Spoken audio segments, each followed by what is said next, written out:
我淨係識得喺我嘅作品裏邊將我嘅心放晒落去，所以呢啲都係我嘅心作。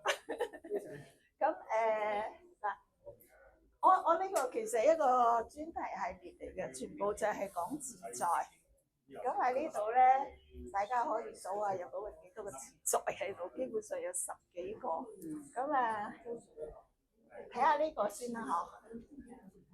自在行，行自在，襟無塵，般若在。呢啲石咧就係作晒出嚟噶啦，將呢啲字，咁我哋叫呢個叫做主題章嚇。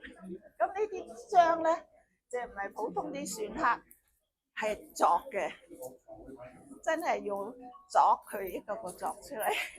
咁樣我就將嗰個章咧，每一個都唔同嘅形狀啦，大大細細咁樣組合埋，咁樣配合整個作品。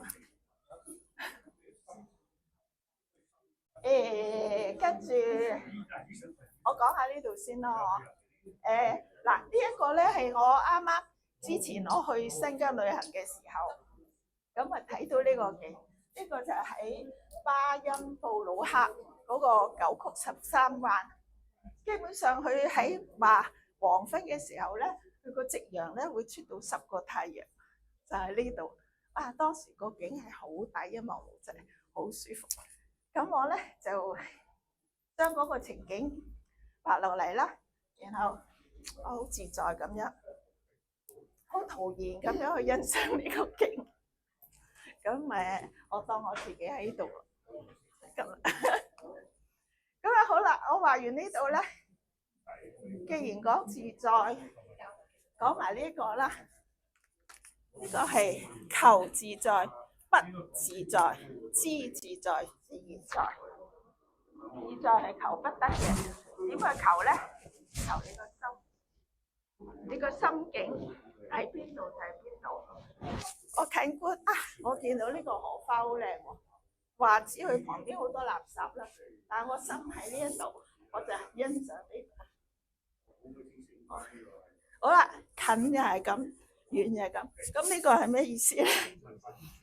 其實我嘅意念就係一個氣，將佢穿透咗一個好嘅氣場，好嘅心態，穿透喺大自然，近好遠好，我哋都可以好享受咁去欣賞佢。咁仲有係啦，你個4幅嘅清靜，清靜呢度因為我當年咧做咗個展覽，我就做咗好多呢啲主題章啊，作出嚟，我有100幾個呢啲章。咁我做呢度嘅時候，因為我寫咗嗰一個心在境在人自在，天和地和蜜蜂和，咁我就利用嗰個和字，因為呢啲紙咧係人哋送俾我嘅，得幾張嘅啫。咁我想諗下點樣玩佢咧，咁啊做咗呢個啦。